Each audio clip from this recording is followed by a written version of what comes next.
What's going on, everybody? Welcome back. In today's video, I'm going to be addressing an issue that I've been putting off for far too long. As you guys know, I have a 2014 4Runner, and the battery terminals over time have become very crowded, mainly because I have a lot of mods and stuff attached to my vehicle, and that sometimes requires connecting to the battery. For example, my Lens Sun Solar 100-watt solar panel has to connect directly to the battery. That way, when it's sitting in the sun, the battery's getting charged. Same thing with my Wolfbox dash cam. When my vehicle's off, my dash cam has constant power. That way, if somebody hits my car in a parking lot, it starts recording. So you can see where I'm going with this. Over the years, my car has gotten more and more accessories that require tapping into the battery and having that direct connection to it. And while my aux beam has helped me mitigate having stuff attached to the battery and connecting it straight to the aux beam fuse box, I still have things that are attached to the battery. And over time, because it's a 2014, taking the battery terminals on and off, I've noticed that they've also gotten a little bit loose.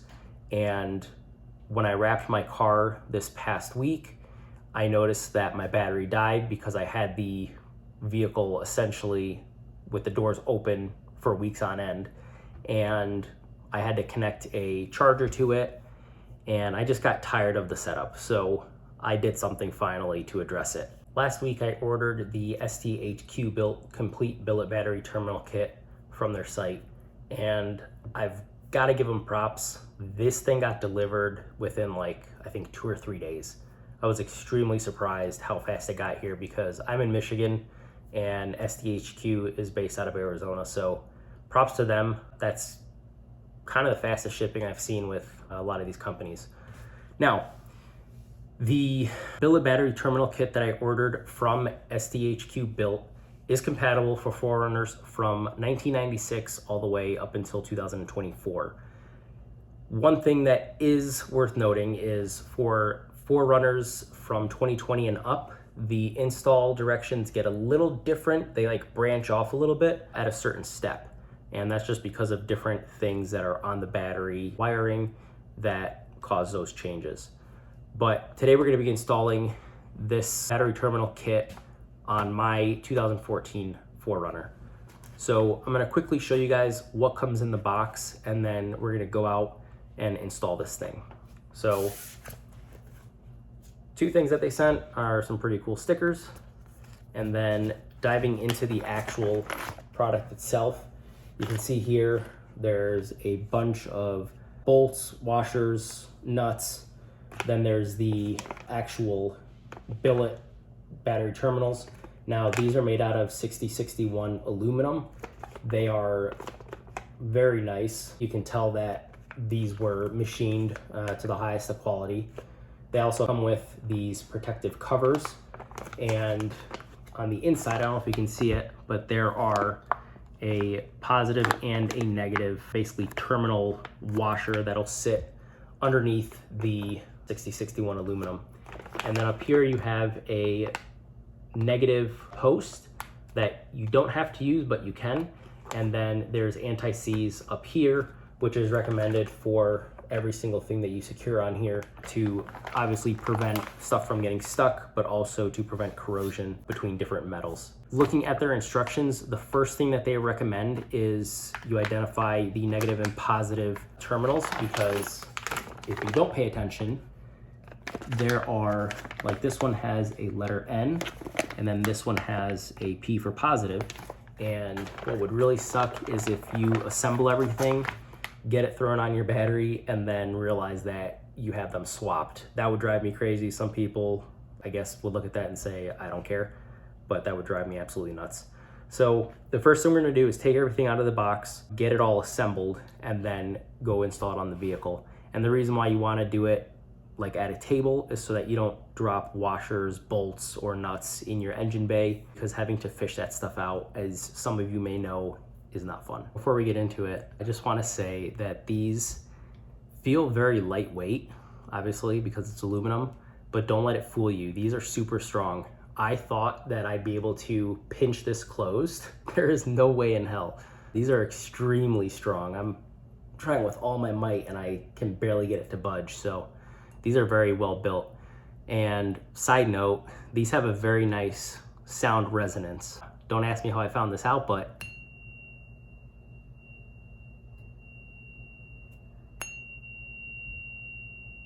and then weirdly enough, the negative sounds different.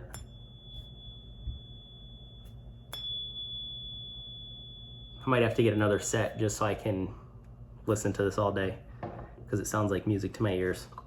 Anyways, getting into it. So looking at the positive, you have essentially the same connections on the negative as well. Looking up here first, one thing that I really like about these is I did look on Amazon and other websites for different terminals, and one thing that I could not find was something that was just plug and play. A lot of the aftermarket ones that you can find online require you put a new wire on the terminals, which I don't want to do. I want to take what's in my car, disconnect the wire from whatever's on there, and throw something on there like this. I don't want to have to change the wiring. I don't have time or patience for that right now, and the wiring's fine. So I did buy a couple different companies, and when I realized I had to change the wiring, I sent it right back. These give you the option to either change the wiring out by running a 3/8 inch hardware through here and then running a new wire, or you can take the Toyota wiring with that little metal piece that's on that wire and connect it right here. And that's what I'm gonna do. It's nice that they give you the option for both, because some people either wanna change the wiring or they have to change the wiring. So that's a nice feature. The other thing that I really like about this is if you look inside where the post actually sits, it's like it's ribbed essentially. And you can feel the ribbing, and it leads me to believe that that is there so that when you tighten it down, it grabs those terminals really nice and will have a super snug fit, and it won't slide around like the OEM ones that are on my vehicle are currently doing, because they do it all the time and it drives me nuts, and I have to go tighten them every once in a while. So that will help eliminate that issue. All right, now looking at the positive, what this allows you to do, I just talked about putting the factory wiring up here. This hole right here in the back is for 5/16 hardware. The one closest to the stud is for 1/4 inch. And then we already talked about the side one. This is for 3/8 inch. And then this is the 5/16 inch for the battery hardware. And then in the back, you have 2 1/4 inch hardware bolts. So what this means is you're gonna have a number of areas where you can mount aftermarket accessories to, whether it be on the positive or negative, because they are virtually identical with the exception of the lettering that is on the aluminum itself. Now, the one difference is you can mount this optional negative terminal stud on the negative one if you want. I'm not going to, I don't have a need for it, but that is an option. Looking at the instructions, what I'm going to do is put anti-seize on all of those different bolts and nuts, and then I'm gonna get everything hooked up very loosely, because I'm going to be taking this out to the car, putting it on the battery, and then putting my aftermarket accessories on these terminal pieces. But that is the next step. So I'm going to get the instructions. I will post a picture probably like right here so you can see what I'm referencing, but I'm gonna get that all hooked up with the hardware. Guys, it is the next morning, and what a nightmare last night was. So after I got done filming the last section, I went to go and put all the nuts and bolts on these 2 pieces right here, and I somehow dropped a washer off of my table. And you'd think it would just hit the ground. No, as my luck would have it, it fell off my table. I heard it roll. It rolled and rolled and rolled and rolled. And I'm like walking around the kitchen trying to find this because I hear it. I have not found it yet. It is somewhere either in my kitchen, dining room, living room, or basement. But I've checked all of those locations and I have no idea. I cannot find it. So I was like, you know what? I'm calling it a night, and here we are. I think I'll be okay because I think it's one of the washers that I won't need, but we'll see. Worst case, I just have to go buy one, I guess. Anyways, let me show you my current setup and why I'm changing it. Excuse the filth. Right now, I have my car on a Noco Genius 5 trickle charger, and the main reason why I did that, similar to my zero turn that's always on a trickle charger, I have my 4Runner on one because I'm not driving this as much now that I have my wife's Mariner. I'm putting a lot of miles on this thing just because I don't want to put, you know, 400 to 500 miles a week on this going to work. So I've got this on a charger because when I was wrapping my car, I actually killed the battery from having the doors open and this and that. Now, if you're wondering what's on my actual battery, this is a Lensun Solar 100 watt solar panel. So this is the receiver for it. It's a controller, and that is tied into my batteries. That way, when this is sitting outside, the sun rays are getting collected, and this is feeding the charge to my battery. And then this is the harness for it that comes from up there.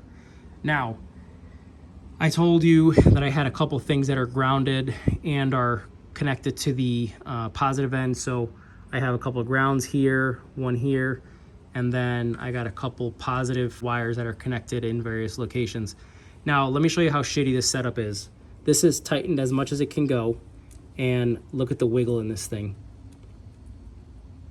So, and I'm not even, moving it hard. This one's solid, but this one just jiggles, and it's all the way down. So I'm very excited to get rid of this thing because it's a piece of crap. The only thing I'm going to be saving is obviously this connector right here. I'm going to get rid of the stud and the nut, but same for this. I'm going to take this off and going to save this piece right here, and then all the accessories I can put in the back end of the aluminum pieces and should be good to go. I did not put anti-seize on these yet, and the reason being is I want to make sure I have my setup exactly how I want before I go ahead and put that on there, because those of you that have worked with anti-seize know that once you get it on your fingers, it is the messiest thing you can deal with. So I'm going to get everything assembled, and then I'll put anti-seize on at the end after I conclude this video. The first step is to obviously disconnect your battery. You can either start right here and lift the whole piece off, or you can start from up top, remove this, and then remove, the components after. And that's what I'm going to do. I'm going to remove this nut right here, peel this back and hang it down low, and then I'll disconnect everything once the battery is disconnected. So I'm going to remove this, peel them back and tuck them, and then start taking the accessories that are wired to the battery off. And then once this piece is removed, I'll show you the next step. I have removed the factory connectors to the battery. Now, I don't know if I mentioned this earlier, so I'm going to point it out now. 10 millimeter socket for these two connectors right here. And then for the top mounted ones, size 12. That's at least what it was for me. So 10's over here, 12's up top.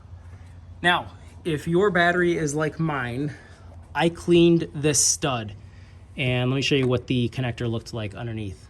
So a little bit of acid buildup on the connector. So I'm not going to clean that because I'm pitching that in the trash, but I did clean the stud right here, and I'm going to clean the ground as well because this is just road grime and debris over time that is accumulated. So I have a wire brush right here. I'm not going to do anything special. I'm just going to brush it clean into my engine bay because why not? And then once I brush it clean, what we're going to do is install these nice little cloth pieces on the studs, and then we're going to drop these in place. The posts or studs have been cleaned. Now what we're going to do is identify that we have the correct one. This is for the positive side because it has a plus and a P. So we're just going to drop this in place, and then same with the negative. Negative, minus, put it on the negative.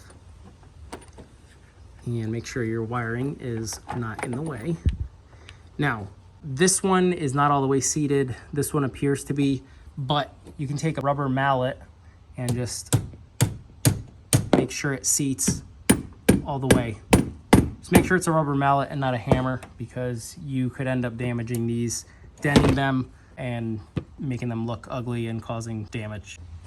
Now that I confirmed that these were seated all the way down after lightly hitting them with the mallet, what I did was I took two 13 millimeters. This is the one that I put over here, and I made sure to keep this nice and straight because I have OCD. And then I put the 13 millimeter on the other side and I tightened it down. Now, I did not bottom it out all the way. This is on here more than secure. There's no way I'm gonna move it with my hand, so I'm not going to continue tightening it because there's no need. Same with the other side. They are now nice and secure. The next step that I'm going to do is I'm gonna put these little rubber boots on the wiring. That way, once it's mounted, I can slide it up and go on top. With the rubber boots routed through the wires on each side, now we're good to go. So now I'm going to connect the positive terminal to the aluminum billet, and then once I get that secured, I'll put the negative on the billet. I actually did something different than what I said I was gonna do. I connected my accessories first. That way there's no power flowing through the system when I'm hooking those up. Now, as far as torquing down these bolts goes, you're going to torque down the 1/4-inch bolts to 4 foot-pounds. You're gonna torque the 5/16 bolts down to 8 foot-pounds, and then you're gonna torque the 3/8-inch bolts down to 18 foot-pounds. Everything is hooked up. There is power to my solar panel, which means that everything is good to go. All in all, guys, this is super solid compared to what I had before. These are absolute pieces of junk and they've served their purpose, but it was time.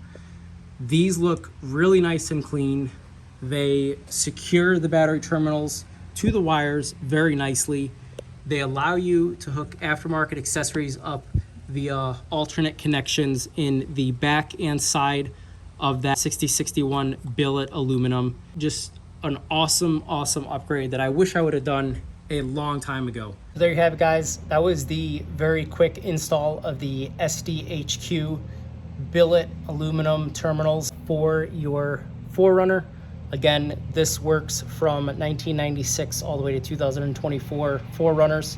I just want to say thank you to SDHQ because these terminals are super high quality and it is night and day as far as upgrade goes from what I had before. I can now drive my car without worry that I'm gonna lose my positive contact because you saw it was loose, and it makes attaching accessories and other items to my battery a lot easier without having to put everything on one post and making a traffic jam. Now everything is nice and separate but still connected. It just looks much more organized. So thank you, SDHQ. Everybody else, thank you for tuning in. There's gonna be a lot more videos dropping in the next few weeks. I'm gonna be doing some engine stuff. I'm gonna be doing a roof rack and a couple other things. So stay tuned because you're not gonna wanna miss it. As always, guys, please like, share, comment, subscribe. And if you think that somebody could benefit from watching this video, please send them the link. And keep in mind, if there's anything that you saw in this video that you wanna get, go to my link tree and I will have everything linked with discount codes. Thanks, guys.